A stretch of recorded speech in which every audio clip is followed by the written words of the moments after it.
Now I'd like to invite Dr. Himani Thakur to give us an overview of the most dreaded topic, squint, for residents.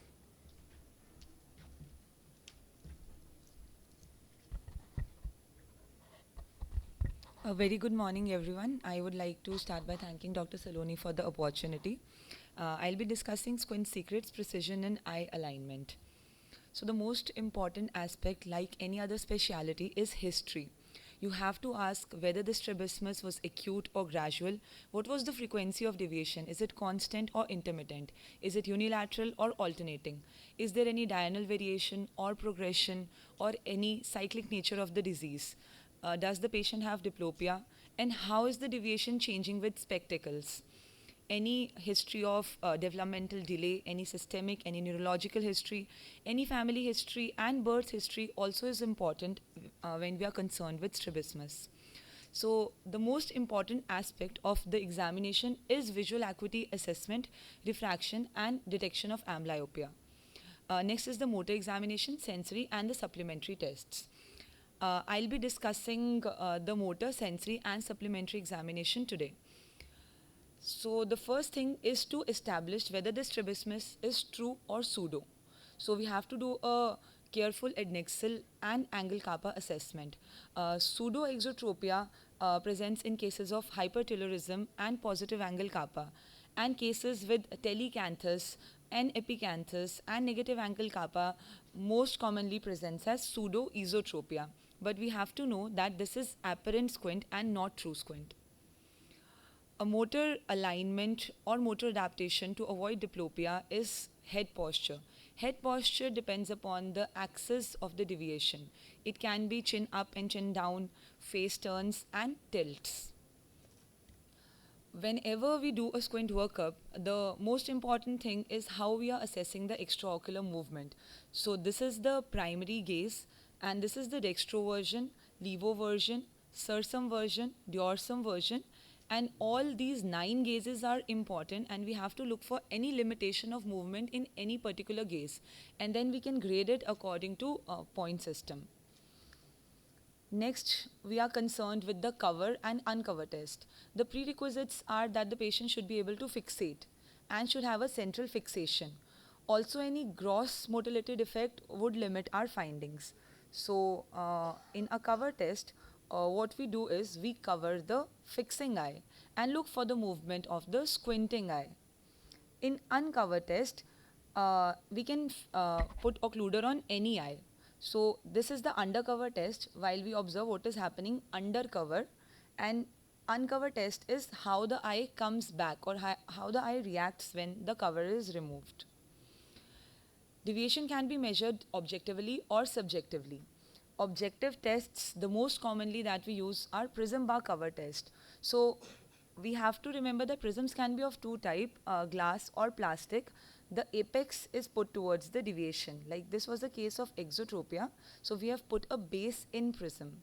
And end point is when there is no movement of the eyes on alternate cover test. So in the video we saw that the patient's eye was coming out to in, and we neutralized it till there was no movement. It is important to know how the deviation changes with distance and with near. For example, in cases of IDS, the patient might have no deviation at near but will manifest at distance. Also, how the deviation is changing with the spectacles. For example, in this case, this is an accommodative esotropia where you see that the patient is esotropic without glasses, but the correction is absolutely neutralized when he wears spectacles. Another thing that we have to measure is the deviation in up gaze 25 degrees up and down gaze 35 degrees down. This tells us about any patterns that there might be, like a V pattern or an A pattern or an X pattern or a Y pattern. These patterns are important when we have to decide for the surgery. Another method to measure is a Hirschberg test, which is based on the estimation of deviation by observing the first Purkinje image. So the first thing is 0 degree when the corneal reflexes are absolutely aligned. And if they are falling on the pupillary border, that is 15 degree.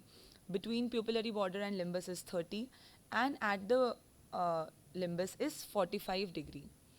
We can also grade or quantify the measurement with the Krimsky test.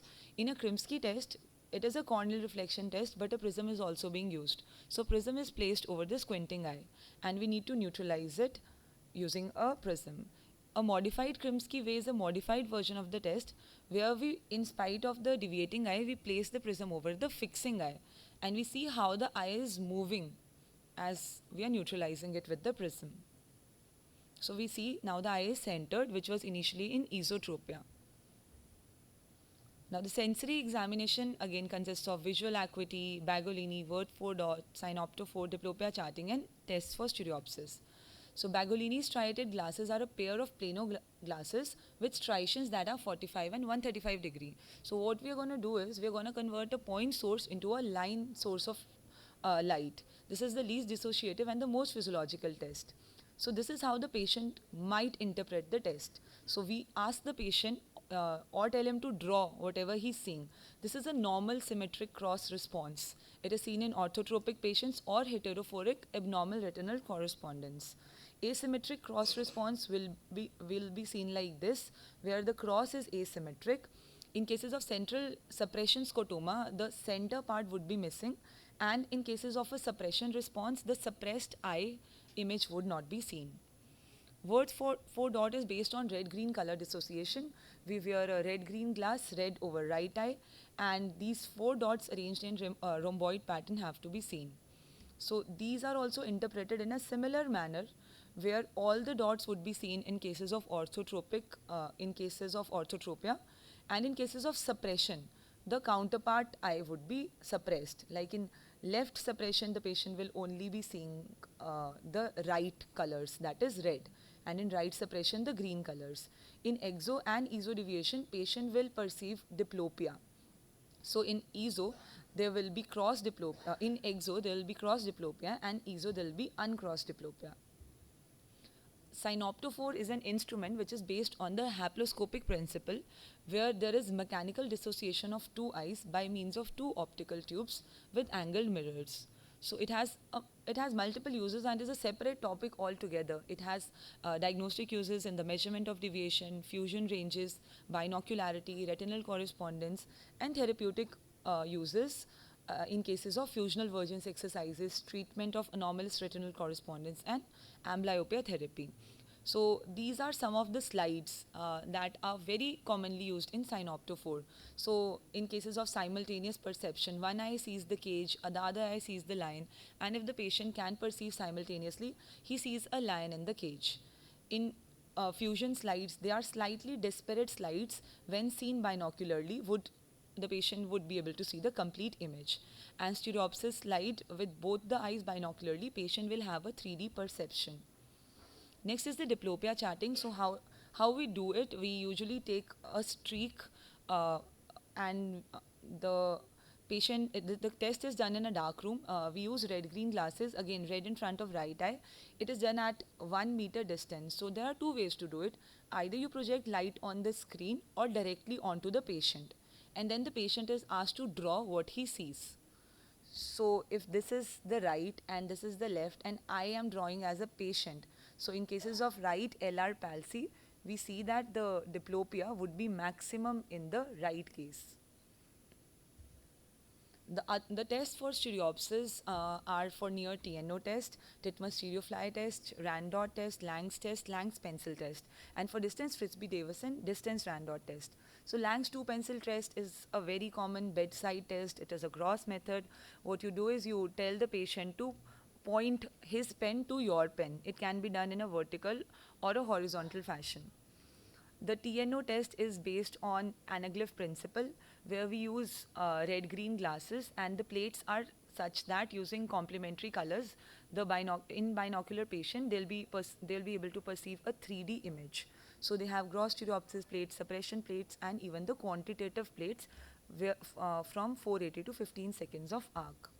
Titmus stereofly test this is how it looks like. So there is a gross stereopsis plate where you can see the wings above from the plate. And then there are animal images where we ask the patient which animal stands out. It is based on vectographic principle, and Polaroid glasses are used. Random test is, this is how it looks like, and random dots are arranged when viewed through Polaroid glasses. Uh, the patient will be able to perceive a 3D image. The benefit is that it has no monocular cues. Distance rand dot test plate is the same, but the difference is that it is done at 3 meters. This is how a Lang stereo test looks like, and it is important to know because this does not use any glasses. The cylindrical lamination is there on the test plate, so you do not use a special glass. It is very common and easy to use in children. So around 60 to 550 seconds of arc can be seen in Lang's 1 and 200 to 600 in Lang's test 2. A Frisbee-Davis test is a test of real-time depth perception. So 4 floating objects are placed in an illuminated box.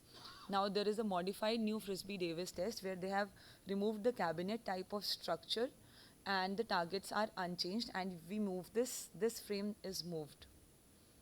And based on the chart that they provide, they measure the stereopsis.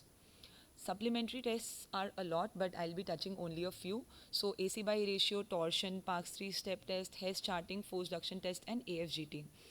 AC by A ratio is important in squint measurement, especially in cases of esotropia and IDS. So there are two most common methods, heterophoria method and lens gradient method. In heterophoria method, the deviation is actually measured at distance and then measured at near.